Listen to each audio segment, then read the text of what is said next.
Dios les bendiga, hermanos. Este es su hermano Harold Astor, obrero de la iglesia Árbol de Vida, ministerio es necesario del Concilio de Iglesias Pentecostales de Jehová, Nuestra Justicia Inc. Esta es nuestra cuarta lección de la clase de bautismo, titulado La Iglesia. Vamos a hablar de la iglesia en esta lección, ¿verdad? Tema bien importante. Esta lección consta de una introducción, 3 partes y la conclusión del mismo. Vamos a empezar como introducción. Vemos que el término iglesia aparece más de 100 veces en el Nuevo Testamento y significa en el original griego eclesia, asamblea, ¿no? En el español asamblea. La definición de iglesia, encontramos que el término eclesia, cuyo origen se remonta a un vocablo griego que significa asamblea, permite nombrar al templo cristiano. Se trata de la edificación donde se desarrollan ciertos servicios religiosos públicos y se presentan imágenes o reliquias que son adoradas por los fieles. Eso es un concepto generalizado, obviamente, como es generalizado, ¿no? Secular, incluye pues todo tipo de religiones, ¿verdad? Por eso que estamos tratando de diferenciar una cosa con otra, pero nosotros no estamos de acuerdo con esta definición, para nosotros no es completa. Pero eso es lo que Wikipedia pues habla el significado de iglesia, eclesia, asamblea, vamos a especificarlo ahí. En 1 Corintios capítulo 14 versículo 23 habla lo siguiente: sí, pues toda iglesia se reúne en un solo lugar y todos hablan en lenguas y entran indoctos o incrédulos, no dirán que estáis locos. ¿Sabes? Los que llegan nuevos, pues, ¿verdad? Pablo decía, pues, nos tratarán de locos, ¿verdad? Pero locos para los que se pierden y poder de Dios para los que se salvan, aleluya. Así que eso es el término iglesia, asamblea. Se reúne en un solo lugar, como dice 1 Corintios 14, 23. En el segundo punto de introducción tenemos que la iglesia no es un edificio o un lugar en donde nos reunimos específicamente, ¿no? Sino que habitando juntos como personas constituimos lo que es iglesia. En el término espiritual, somos personas que habitando juntos constituimos lo que es iglesia. En ese aspecto. El otro aspecto era más bien físico, ¿no? Se reúnen personas, la estructura y demás. Este es más bien espiritual. Dice: mirad cuán bueno y cuán delicioso es habitar los hermanos juntos en armonía. ¿Ven? Eso es lo que consiste en la iglesia, ¿no? Habitar, estar juntos, habitar juntos en armonía, ¿no? Eso está en Salmos 133, versículo 1. En el punto 3 de la introducción tenemos que los textos principales nos enseñan que el creyente debe congregarse regularmente para fortalecer su relación con Dios y con los demás. Así lo dice en Hebreos capítulo 10, versículo 25, como dice, como siguiente: no dejando de congregarnos, como algunos tienen por costumbre, sino exhortándonos, y tanto más cuanto veis que aquel día se acerca. Aleluya. ¿Okay? Hay que congregarse dentro de la iglesia, y para formar una iglesia, los hermanos juntos en armonía, pues tenemos que congregarnos, ¿no? Eso es lo que es parte ya de la introducción. Vamos a comenzar con el primer tema de esta clase, de esta lección, que dice el comienzo de la iglesia. ¿Cómo comenzó la iglesia, verdad? Tienen 3 puntos en este tema. El primer punto dice lo siguiente: la voluntad de Dios siempre ha sido tener un pueblo para sí mismo que lo adoren y que lo amen sobre todas las cosas, ¿no? Eso ha sido el deseo mayor de Dios, ¿no? Que lo adoren y lo amen sobre todas las cosas. En Deuteronomio 7, capítulo 7, versículo 6 dice lo siguiente: porque tú eres pueblo santo para Jehová tu Dios. Tú eres pueblo santo para Jehová tu Dios. Jehová tu Dios te ha escogido para hacerle un pueblo especial. Se está hablando de Israel, más que todos los pueblos que están sobre la tierra. El pueblo escogido de Dios, pueblo especial. Pero dice que los reunió para que estén juntos, para que lo adoren y lo amen sobre todas las cosas. El segundo punto de esta primera parte dice: ese deseo de Dios se realizó a través de Jesús y le edificó. Mateo 16, 18 dice lo siguiente: y yo también te digo que tú eres Pedro, y sobre esta roca edificaré mi iglesia. ¿La iglesia de quién? De Jesucristo. Mi iglesia, y las puertas del Hades no prevalecerán contra ellas. ¿Ok? Así que fue Jesucristo el que la edificó. Pedro abrió la llave en Pentecostés cuando vino Pentecostés, y ahí fue que comenzó la iglesia, pero Jesucristo es el que la edifica, aleluya. ¿Okay? A diferencia de los católicos que dicen que es a través de Pedro se hace todo, ¿no? Así que no es correcto esa interpretación. Tercer último punto de esta parte, el comienzo de la iglesia, dice así: una de las obras del Espíritu Santo es bautizarnos como pueblo de Dios. Bautizarnos como pueblo de Dios. Hay que bautizarse en el Espíritu Santo. Hay que tener el poder, ¿verdad? Y la llenura y el Espíritu Santo para estar juntos, ¿no? Hacer la dirección de Dios y estar en la iglesia como Dios nos ordena. Primera de Corintios 12:13, capítulo 12, versículo 13, dice lo siguiente: porque un solo espíritu fuimos todos, por un solo espíritu fuimos todos bautizados en un cuerpo, sean judíos o griegos, sean esclavos o libres, y a todos se nos dio a beber de un mismo espíritu, el espíritu de Cristo, ¿no? El Espíritu Santo. A través de un solo espíritu fuimos todos bautizados en un cuerpo, independientemente de dónde tú vengas, de qué país tú eres o de qué lugar tú eres. Estamos bautizados en un solo cuerpo, ¿no? Y eso es parte de la iglesia. La iglesia tiene que estar bautizado en un mismo solo cuerpo, solo sentido. Bueno, la segunda parte de este escrito, la lección dice: la razón de ser de la iglesia, ¿verdad? Primero hablamos de lo que era el comienzo de la iglesia, para qué Dios fue que la formó, ¿no? Y ahora la razón de ser de la iglesia. Punto no, y tenemos aquí 7 puntos por la cual indica cuál es la razón de ser de la iglesia. Primero, predicar la palabra, alcanzar al perdido con la predicación de la palabra de Dios, ¿ok? Predicar la palabra de Dios. Dice en Marcos 16:15, y les dijo: id por todo el mundo y predicad el evangelio a toda criatura. Así fue como le dijo a sus discípulos, ¿no? Por eso es que ir fuera de tiempo y a tiempo y fuera de tiempo, predicar el evangelio, ministrar a las personas para que se alleguen a la iglesia, ¿no? Y se conviertan al Señor, aleluya, en un mismo espíritu. Y les dijo: ir por todo el mundo y predicar el evangelio a toda criatura. Marcos 16:15.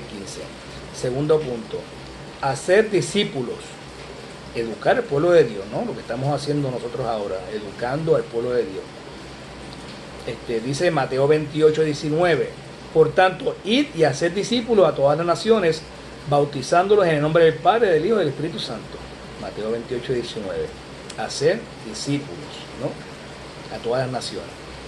Número 3, ayudas al prójimo, ayudas a Dios. Atender al necesitado. Mateo 25:35-40. Porque tuve hambre y me disteis de comer, tuve sed y me disteis de beber, fui forastero y me recogisteis, estuve desnudo y me cubristeis, enfermo y me visitasteis. Ese fue Jesús hablando, ¿no? En la cárcel y vinisteis a mí. Entonces los justos le responderán diciendo: Señor, ¿cuándo te vimos hambriento, te sustentamos o sediento y te dimos de beber? ¿Y cuándo te vimos forastero y te recogimos, o desnudo y te cubrimos? ¿Y cuándo te vimos enfermo o en la cárcel y vinimos a ti? Y respondiendo el rey les dirá: de cierto os digo que cuanto lo hacéis a uno de estos mis hermanos más pequeños, a mí lo hicisteis. Aleluya, ¿no? Ayuda a estos hermanos más pequeños, ayuda al Señor. Y lo haces a través de ellos, lo ayudas a Él también. O sea, que esa es ayuda al prójimo, ayudas a Dios. Ese es el tercer punto. Cuarto punto, congregados en su nombre, ¿no? Lo habíamos hablado ahorita. Orar en acuerdo para que se haga la voluntad de Dios.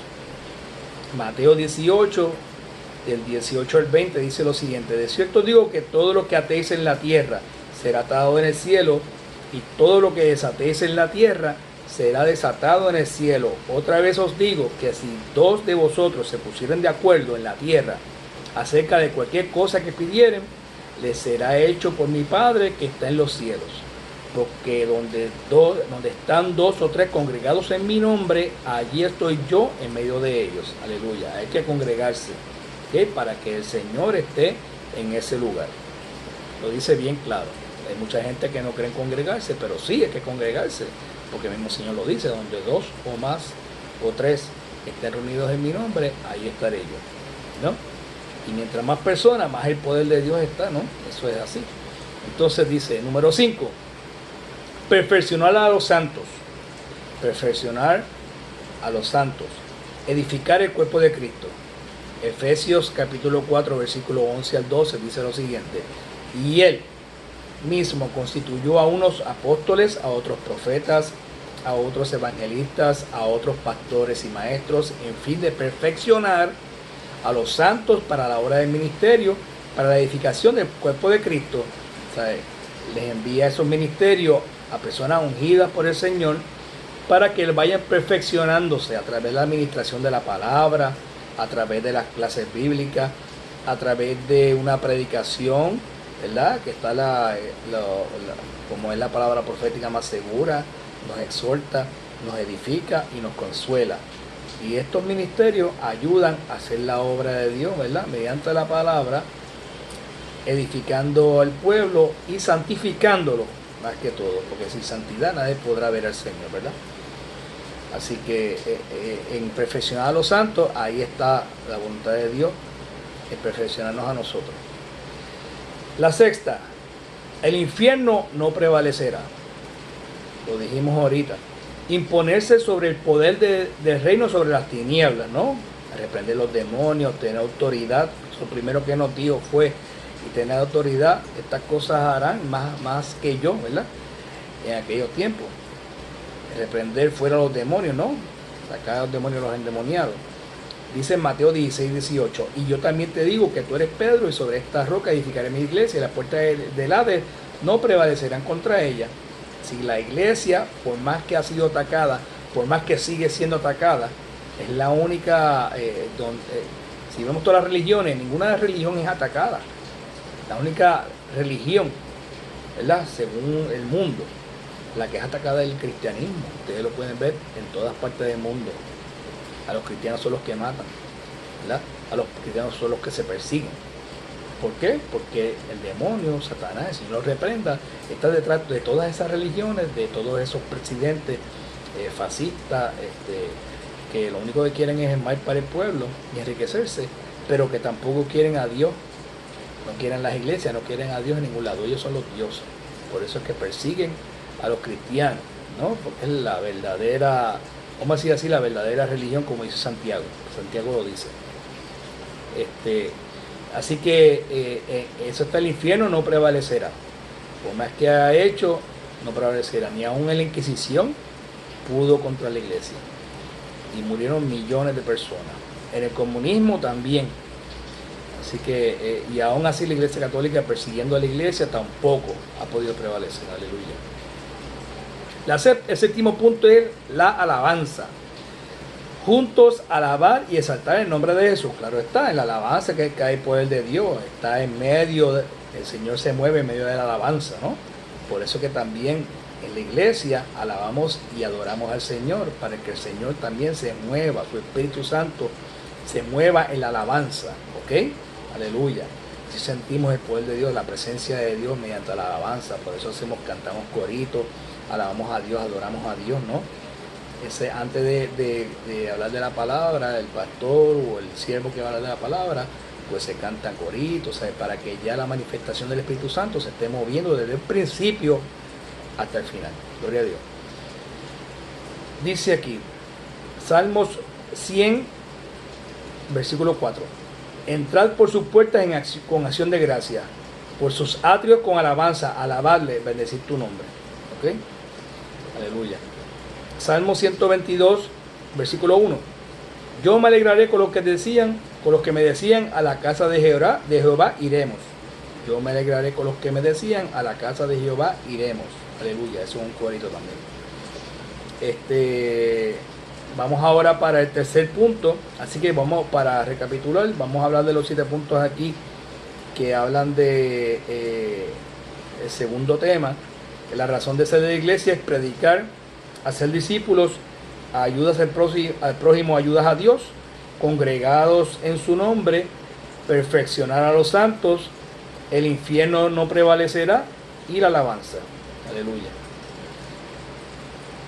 El tercer tema de esta lección Dice, otros nombres relacionados con la iglesia. A la iglesia se le llama de varias formas. Dice aquí el primer punto de esta tercera parte. El Nuevo Testamento menciona 66 nombres y metáforas para la iglesia, pero solo mencionaremos las más conocidas. Aquí estaremos hablando, deja ver, como de, básicamente estaremos hablando como de, o sea, son 5, como de 6 de ellas. Voy a dar 6 ejemplos de cómo se le llama a la iglesia de Jesucristo también. La primera, el cuerpo de Cristo. Eso es todo conocido. Dice Efesios 4:12. A fin de perfeccionar a los santos para la obra del ministerio, para la edificación del cuerpo de Cristo, lo dice bien claro. Segundo, familia de Dios. Dice también en Efesios 2:19. Así que ya no sois extranjeros ni advenedizos, sino conciudadanos de los santos y miembros de la familia de Dios. ¿Ves? Familia de Dios. Tercero, virgen pura.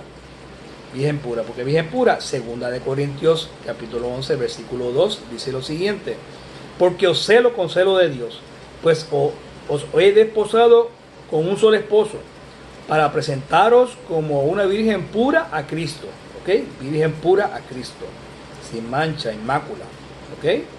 Vestida de blanco, aleluya. También la iglesia es la sal de la tierra, eso también lo hemos hablado en otras ocasiones. Dice aquí en Mateo 5:13, vosotros sois la sal de la tierra, aleluya. Pero si la sal se desvaneciere, ¿con qué será salada? No sirve más para nada, sino para ser echada afuera y hollada por los hombres. La sal de la tierra.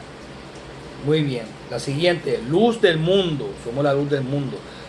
Dice en Mateo 5:14, el siguiente versículo del que hablé ahorita. Vosotros sois la luz del mundo. Así decía Jesucristo, ¿no? Una ciudad asentada sobre un monte no se puede esconder. Somos la luz del mundo. No se puede esconder. Por eso es que alumbramos al mundo, ¿no?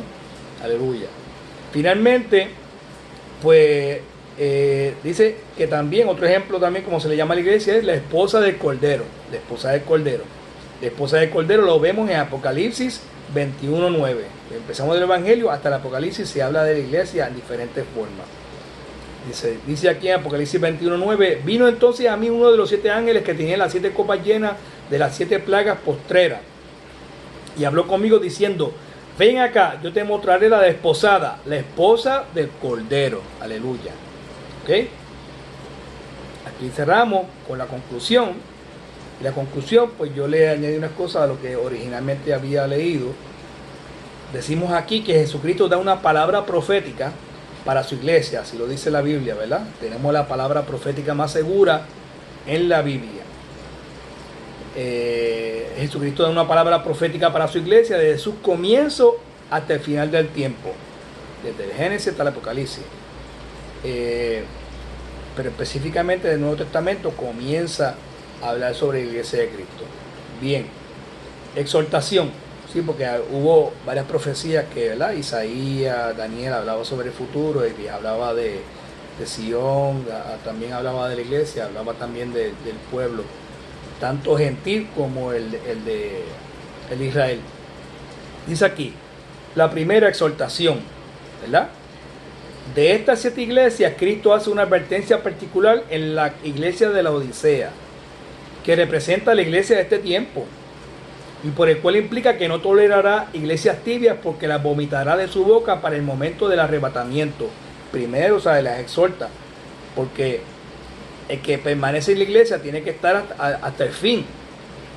Hasta el fin, el que permanece hasta el fin será salvo, dice la palabra, aleluya, y ganarás la corona de la vida. ¿Ves? Hay muchas promesas de tú permanecer en la iglesia, pero primero te tiene que exhortar para que estés en los caminos, ¿no? Para que permanezca. Por eso es que se te instruye, ¿no? Por eso es que se te dice, se te guía para que tú permanezcas hasta el final. Por eso es que Jesucristo mismo habla, cuando se le parece a Juan en visión, le habla una exhortación a las 7 iglesias del Apocalipsis, que son representativos del tiempo, el pasar del tiempo, de lo que ha sido la iglesia de Jesucristo desde que se fundó hasta el fin de los tiempos. En la iglesia de la Odisea fue bien específico porque estamos viviendo en este tiempo. En este tiempo está la apostasía. Cuando sea la apostasía, pues dice, muchos apostatarán de la fe, ¿verdad? y hablarán de doctrinas de demonios, dogma de hombres, ¿no? Porque ya dejaron de creer a Jesucristo, ya andan por su cuenta hablando fábulas y cosas.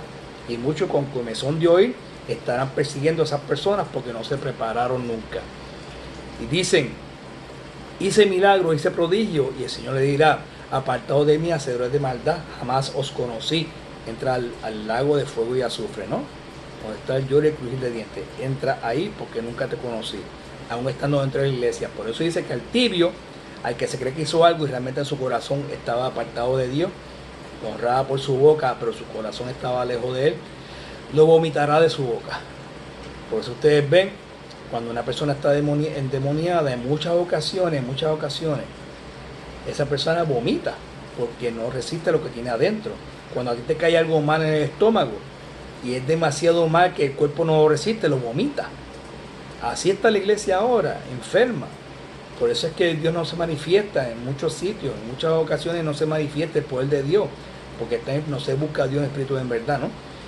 Y por eso no está la manifestación. Entonces, ¿qué pasa? Hay que retomar otra vez el control de sus vidas, como el pastor nos había hablado ayer sobre yo no suelto mi viña para nada, ¿no? Soy leal a Dios. Así que en ese aspecto Jesús nos exhorta a la iglesia para estar firme, porque si estás tibio, prefiere que estés frío, porque sabe que vas para afuera, pero si estás tibio, haciendo lo que te da la gana, estando en la iglesia diciendo que eres cristiano, te va a vomitar peor. El tibio es peor que el frío, porque es hipócrita, y a Jesús no le gusta la hipocresía, porque Dios no puede ser burlado. Aleluya. Apocalipsis 3, del 15 al 16, dice lo siguiente: yo conozco tus obras, si no eres frío y caliente, te lo voy a repetir, si no eres frío, que ni eres frío ni caliente, ojalá fuese frío o caliente, pero por cuanto eres tibio y no frío ni caliente, te vomitaré de mi boca. Aleluya. El segundo punto es edificación. Habló de exhortación, edificación y consolación de la iglesia, ¿no? En este punto de la edificación, en Apocalipsis capítulo 1 completo, capítulo 2 y capítulo 3, le habla a las 7 iglesias de aquel entonces, que como había dicho, significa todo el tiempo que la iglesia ha corrido, las diferentes etapas que la iglesia de Jesucristo ha corrido a través de este tiempo, ¿no? De todos estos 2000 años. Y por eso menciona aquí que están en todos estos 3 capítulos, primeros capítulos de Apocalipsis, porque ahí le da la exhortación, la edificación y la consolación a todas esas iglesias. Pero quería detallar la edificación, porque dice, Jesucristo como la cabeza de su iglesia, muy celoso de ella. Y es por eso que por su amor le dio instrucciones al apóstol Juan para que le escribiera a las 7 iglesias principales establecidas en aquel tiempo. Esto simboliza las 7 etapas, como había hablado anteriormente, por las cuales la iglesia de Jesucristo va a pasar desde la iglesia primitiva hasta el arrebatamiento. Bien, estamos en la época que está antes del arrebatamiento, que es la de la Odisea, que es la tibia, ¿no? Donde está la apostasía. En cada una de ellas les exhorta a mantenerse en la perfecta voluntad de Dios, porque habría un galardón, de lo contrario, juicio caería sobre ellas, ¿ves? Por un lado te exhorta porque te da la oportunidad de corregirte, de santificarte, ¿no? Te da esa oportunidad, como había hablado anteriormente en esta misma lección, te santifica, te corrige, te edifica. Te da esa oportunidad para que tú crezcas y te levantes. Y entonces te exhorta y te edifica ahora para que tú veas que hay una promesa, ¿verdad? Hay una promesa, pero tienes que edificarte. Por eso por eso que hablo aquí de las 2 alternativas. Te dice que tienes que ir bajo la perfecta voluntad, y luego, si no lo haces, juicio caerá sobre ti. Por eso, porque Él es un Dios justo, ¿no? Juez justo. El tercer punto es la consolación. Aquí terminamos. Aunque la iglesia está compuesta de gente imperfecta, de muchas razas y por diferentes denominaciones, nos une la misma experiencia espiritual, que fuimos redimidos por la sangre de Cristo. Aleluya. Aquí vamos a leer un poquito, ¿no? En Apocalipsis capítulo 7, versículo del 9 al 17, estamos hablando como 8 o 9 versículos, dice lo siguiente sobre la consolación, para que ustedes vean. Después de esto miré, y he aquí una gran multitud, la cual nadie podía contar, de todas naciones y tribus, pueblos y lenguas. Esto es Juan vino del cielo, que estaban delante del trono y en la presencia del Cordero, vestidos de ropa blanca y con las palmas en las manos. Y clamaban a gran voz diciendo: la salvación pertenece a nuestro Dios que está sentado en el trono y al Cordero. Y todos los ángeles estaban en pie del trono, alrededor del trono, y de los ancianos y de los 4 seres vivientes. Y se postraron sobre su rostro delante del trono y adoraron a Dios diciendo: amén. La bendición y la gloria y la sabiduría y la acción de gracias y la honra y el poder y la fortaleza sean a nuestro Dios por los siglos de los siglos. Amén. Entonces uno de los ancianos habló diciéndome: estos que están vestidos de ropas blancas, ¿quiénes son? ¿Y de dónde han venido? Yo le dije: Señor, tú lo sabes. Y él me dijo: estos son los que han salido de la gran tribulación y han lavado sus ropas y las han emblanquecido en la sangre de Cristo. Por esto están delante del trono de Dios y le sirven día y noche de su templo. El que está sentado sobre el trono extenderá su tabernáculo sobre ellos. Ya no tendrán hambre ni sed, y el sol no caerá más sobre ellos, ni calor alguno, porque el Cordero que está en medio del trono los pastoreará y los guiará a fuentes de aguas de vida, ¿verdad? Como él decía, sobre ríos de agua viva fluirán sobre él. Y Dios enjugará toda lágrima de los ojos de ellos. Aleluya. Apocalipsis 7, 9, 17, ¿verdad? Está la iglesia. Hay una iglesia que es arrebatada, hay otra iglesia que se va a quedar, los que se quedaron, ¿verdad? Los que, pues, no hicieron caso omiso a las advertencias, se quedaron,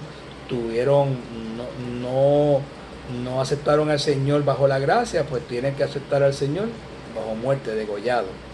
Y ese es el otro grupo que entra al cielo, ¿verdad? De diferentes maneras. Por eso es que Juan no los podía reconocer. Esos son los que pasaron la gran tribulación, de lo que se habla aquí. Pero es la iglesia misma, la iglesia completa. Un grupo pasará inmaculado, ¿verdad? Porque hizo caso, ese remanente es el que se va al arrebatamiento, y el otro que fue tibio, que estaba alejado, pero por la misericordia de Dios le dio otra oportunidad, porque el Espíritu Santo se va a quedar en ese momento, porque tú no puedes subir al cielo sin el Espíritu Santo. Se va a quedar, pero ellos van a tener la fortaleza del Espíritu Santo cuando al frente de un juez o de que sea, de los servidores del anticristo, los condenen a muerte, y muerte por decapitación, ¿ok? Degollados están. Así que, hermano, esta es la clase de hoy, la lección de hoy, lección 4, que habla de la iglesia. Espero que hayan podido entender el material. Cualquier cosa, pues nos vemos en la clase. Dios les bendiga, hermano. Gloria a Dios.